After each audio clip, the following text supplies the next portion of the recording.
Assalamualaikum warahmatullahi wabarakatuh. Bismillah walhamdulillah wassalatu wassalamu ala Rasulillah wa ala alihi wa ashabihi wa man wala. Amma ba'd.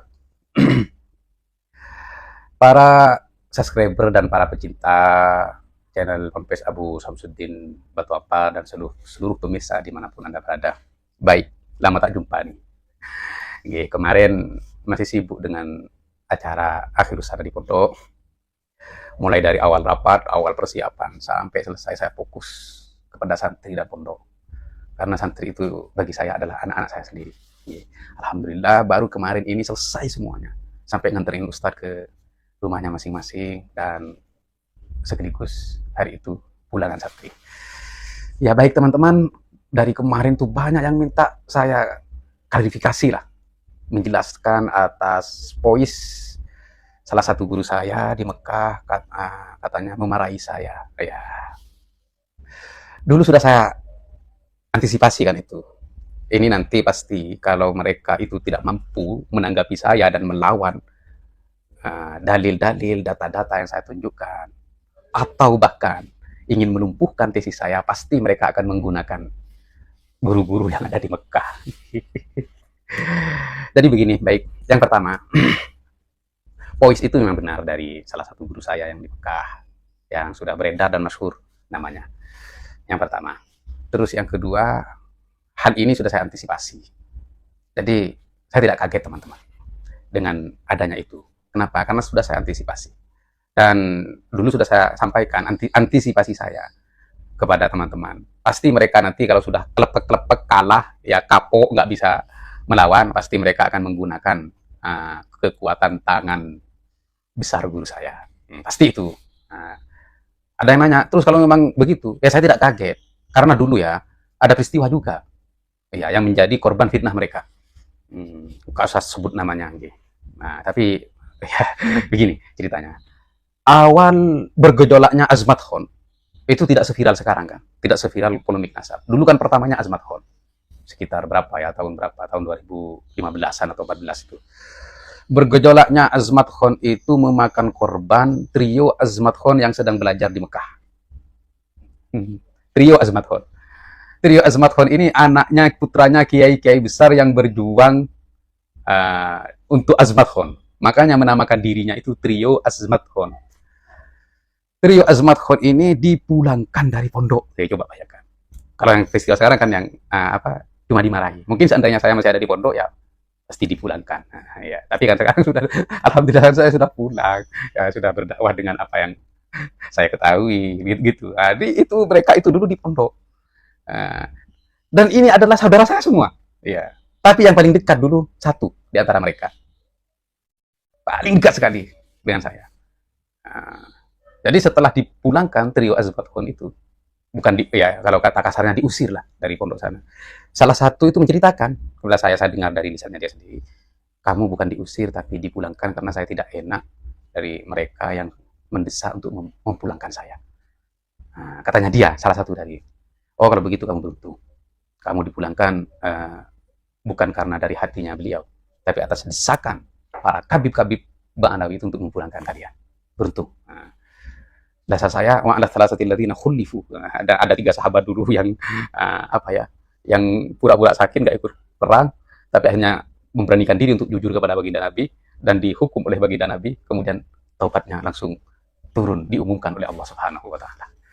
Jadi kamu bukan dari hati guru kita, ini karena desakan. Nah, jadi teman-teman, ini yang terjadi sekarang ini itu juga permintaan, sama seperti yang terjadi kepada 3 orang dulu yang berjuang untuk Azmat Khon, dan itu dipulangkan. Jadi saya tenang, ya. Jadi apa yang beredar itu dauh guru saya yakin itu bukan dari hatinya, tapi atas permintaan mereka dan para kibin dan kurcaci mereka yang sudah kehabisan cara untuk melawan tesis. Terus yang ketiga, ini kan sudah jadi bahan perimingan. Sapakori, gepur, bib gepur, kebab gapur itu ya. Kalau saya bilang kalau gapur itu kebab dapur itu, bukan kabib gapur, kebab dapur. Yang sekarang pateng-tang di TikTok setiap malam itu hanya memframing suara guru saya ini yang sekarang lagi viral dan beredar. Tapi menurut saya ini kerugian bagi mereka, teman-teman. Kenapa? Jadi mereka itu nanti apa ya, akan semua publik tahu, rakyat tahu kalau mereka hanya bisanya mempremi, bisanya ya lapor seperti anak kecil walaupun sudah tua-tua. Nah, bisanya dolim, singkirkan dia, kan gitu. Jadi nggak bisa gentleman ya. Kan sudah saya tantang kemarin itu, di diri saya masih ada itu. Kalau berani, ayo kita diskusi, adu data, duduk bersama, jangan adu otot, jangan adu jotos, ya adu otak, adu data, itu kan. Buktinya kan tak berani. Beraninya ngelapor-ngelapor, ya saya suruh marahi, kan itu beraninya. Jadi insya Allah semua netizen bisa bisa menilai ya, mereka bisanya ya menjatuhkan, framing. Nah, sebenarnya kalau saya jadi mereka, saya larang Gapur dan si Kori pengkhianat itu untuk mempremi. Karena ini akan memperlihatkan dengan jelas kualitas keilmuannya. Yang hanya bisa mempremi, menghina, mencaci. Seperti perilaku bosnya ketika mencaci para ulama di panggung-panggung, hai babi, hai anjing, ketika kontestasi pilpres dulu. Kan kalah pinter dengan para kiai, akhirnya ya hai babi, hai anjing, ya memframing, mencaci dan menjatuhkan. Nah, seperti itu bisa mereka. Ya, baik teman-teman. Terus yang ketiga, kami sudah apa ya, mengkaji hegemoni total seorang guru terhadap murid. Nah, saya mengkaji. Jadi konsep seperti ini adalah konsep Imamiyah, Ismailiyah. Ini saya mengkaji, nanti di video berikutnya akan saya jelaskan secara detail nanti konsep ini. Jadi kita semua ini di Indonesia selama ini sudah dicekoki konsep mereka tanpa kita sadari. Hukuku syekh la taubatalahu itu diantaranya. Jadi seorang murid ini seolah-olah tidak boleh berijtihad, berjuang dan berusaha di dalam keilmuannya, kajiannya. Jadi harus patuh total kepada guru. Kalau berbeda dengan guru, maka murid ini akan dicap seperti murid durhaka. Padahal kalau ahli sunnah wal jamaah tidak seperti itu. Kalau ahli sunnah wal jamaah, kecuali orang-orang yang terlanjur asubiyah, fanatisme, fanatik buta. Nah, kenapa saya bilang seperti ini? Nah, saya mengkaji tentang lahirnya mazhab ketiga. Tahu siapa mazhab ketiga? Ya tentu Asy-Syafi'i dong. Imam Syafi'i. Jadi awal mulanya Imam Syafi'i berijtihad untuk mendirikan mazhab ketiga ini banyak dikecam. Bahkan dibilang durhaka kepada guru.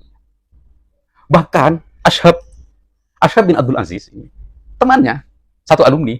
Nah, kan Imam Syafi'i ini muridnya Imam Malik. Jadi teman-temannya semua pengikutnya Imam Malik mendoakan Imam Syafi'i sampai dia meninggal dalam sujudnya, ya Allah, Allahumma amit Syafi'i. Ya Allah, matikan Syafi'i. Fa in abqaitahu lan darasa madhab Imamuna Malik. Jika engkau membiarkan Syafi'i hidup, maka madhab guru kami Imam Malik ini akan terkikis habis oleh madhab Syafi'i. Kenyataan apa yang dia doakan. Allah tidak mematikan Imam Syafi'i, dan yang Allah mengijabahi barisan kedua dari doanya Ashab. Ini sama-sama orang Islam, iya, sama-sama orang Islam. Ini sama-sama orang Ahlussunnah wal Jamaah, iya, sama-sama orang Ahlussunnah wal Jamaah. Kok bisa terjadi seperti itu? Nah, disitulah hati manusia yang tidak mungkin sama. Disitulah hawa nafsu manusia yang tidak mungkin sama. Tapi seandainya tidak ada usaha dari Imam Syafi'i, maka tidak akan lahir mazhab ketiga, dan kita mungkin pasti akan memiliki dua mazhab, yaitu Hanafi dan Maliki, dan kita harus berkiblat kebiasaan kita kepada kebiasaan orang ahli Madinah yang menjadi perhatian khusus oleh Imam Malik di dalam mendirikan mazhabnya. Jadi semua orang muslim di dunia, kebiasaan adat kebiasaan ini, budaya harus berkiblat ke Madinah. Begitu teman-teman. Jadi apa yang sudah terjadi dan beredar itu jangan, nggak usah disaukan, karena itu adalah kekejian mereka yang tidak mampu melawan kita dengan adu data dan berbanding dalil seperti itu. Saya yakin trio Azmathon itu ketika mendengar ini ya pasti tertawa. Mereka menjadi korban lebih dulu daripada saya, tapi korbannya mereka itu lebih kejam daripada saya, dan lebih khusus terhadap saudara-saudara yang sering menanyakan bagaimana tanggapan saya terhadap poin yang sudah beredar itu. Inilah tanggapannya. Jadi ponakan-ponakan yang sering nanya, ini tanggapannya, dan nggak usah dianggap apa-apa karena pasti beliau itu hanya diminta untuk marah dan beliau pasti tertekan, kemudian beliau uh, melakukannya. Seperti halnya dulu kepada trio Azmathon yang harus dipulangkan dari pondok, tapi karena ini bukan kemauan beliau dan bukan dari hati beliau, mereka itu sekarang menjadi orang-orang besar semua, orang-orang sukses semua, karena mereka adalah mazlum. Dan salah satu dari mereka dulu menyampaikan kepada saya bahwa beliau ini berkata, mohon maaf, kami harus memulangkan kalian semua. Tapi ini bukan atas kemauan saya, tapi atas desakan dari mereka-mereka itu. Jadi kamu dipulangkan, nggak apa-apa ya, tapi bukan atas dasar kemauan dari saya. Jadi saya mohon maaf. Nah, kenapa kok bisa seperti itu? Yang mengelilingi beliau itu sekarang adalah Bang lagi semua. Ketua pengurus, sekretaris pengurus, bendahara, dan para sesepuhnya itu. Memang mereka itu hebat di situ. Jadi kalau punya keinginan ya, kalau punya keinginan itu, maka mereka mengorbankan diri mereka untuk tidak pulang ke tanah air atau ke Indonesia, ya. Mereka lebih bertahan di sana untuk menguasai pondok, ya. Oleh karena itu, mereka yang berkuasa di sana. Jadi apapun saya dan siapapun para kiai yang bertentangan dengan kabid-kabid yang di Indonesia ini, pasti mereka kalah kalau kita dihadapkan kepada guru kita. Ya, jadi itu bukan apa-apa, tapi yang saya minta kepada organisasi alumni yang ada di Indonesia, demi Allah saya tidak ridho. Demi Allah saya tidak ridho kalau guru kita itu diseret terhadap polemik yang ada di Indonesia. Demi Allah. Kalau saya kelak boleh menuntut kepada Allah Subhanahu wa taala, akan saya tuntut mereka, siapapun mereka yang sudah menyeret guru saya terhadap polemik. Jadi teman-teman dan semua netizen dan masyarakat Indonesia secara umum, guru kami di Mekah itu tidak pernah terlibat dan tidak pernah ikut-ikutan terhadap polemik nasab yang terjadi di Indonesia.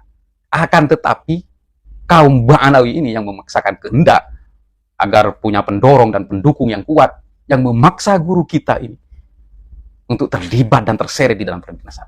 Jadi saya minta kepada para pemirsa, jangan sampai beranggapan guru kami yang di sana itu terseret dan terlibat atau ikut-ikutan dari polemik nasab. Hasya wa kalla. Itu tidak akan. Ya, kecuali ya kabib-kabib itu yang kalah berargumen, kalah adu data, kalah adu dalil, kalah banding dalil, maka dia akan menyeret guru saya untuk menyerang siapapun dari mantan-mantan santrinya itu yang berlawanan, bertentangan dengan Habib. Okay. Mereka masih berusaha untuk para guru-guru saya yang ada di Mekah agar memarahi saya. Kemarin hampir terjadi, teman-teman. Hampir terjadi, tapi teman-teman saya yang setia dengan saya, yang apa ya, tidak terima dengan orang-orang yang mazlum, yang ditolimi, berusaha untuk menjelaskan. Kalau yang itu kan kita kecolongan. Ini berusaha dan kita sulit mempunyai akses ke sana. Saya pun kemarin haji sama istri saya, mau suan 3 kali minta izin, tidak diterima. Kenapa? Ya karena saya dianggap bertentangan dengan Habib. Itu kan tidak fair, ya. Ya, tapi yang terjadi ini, teman-teman saya itu terus ngasih penjelasan kepada guru saya itu, alhamdulillah akhirnya, oh begitu akar permasalahan. Saya ini baru dengar bahkan gitu. Jadi video-video itu yang menyesatkan dikirim oleh teman-teman saya. La haula wala quwata illa billah. Saya ini baru dengar, demi Allah, katanya salah satu guru saya. Ya Allah. Jadi saya yakin mereka itu, guru-guru beliau-beliau itu tidak tahu akar permasalahannya, polemik ini terjadi gara-gara apa. Itu tidak tahu. Tahunya hanyalah beberapa kiai membatalkan nasab mereka. Itu yang disampaikan. Sebab penyebabnya itu tidak diceritakan. Kejelekan Ba'alawi, kesesatannya itu. Ya, begitulah. La ilaha illallah Muhammadur Rasulullah. Ya, waktunya sudah lewat. Insya Allah bisa dipahami ya. Ya, itu bukan kemauan guru saya. Dan itu hanya fitnah yang masuk, laporan yang masuk ya untuk menjatuhkan dan membunuh karakter saya. Dan ternyata guru-guru saya itu tidak tahu akar permasalahannya, siapa pertama yang berulah, padahal mereka pertama yang berulah. Kemudian mereka merengi-rengi, kami dibatalkan nasabnya di Indonesia guru ini oleh Imad, oleh Ja'far katanya, jadi ayo marahin Ja'far gitu. Baik, semoga bermanfaat. Ini klarifikasi dari saya. Adapun nanti ceritanya Imam Syafi'i ya di segmen berikutnya, insya Allah. Terima kasih. Wassalamualaikum warahmatullahi wabarakatuh.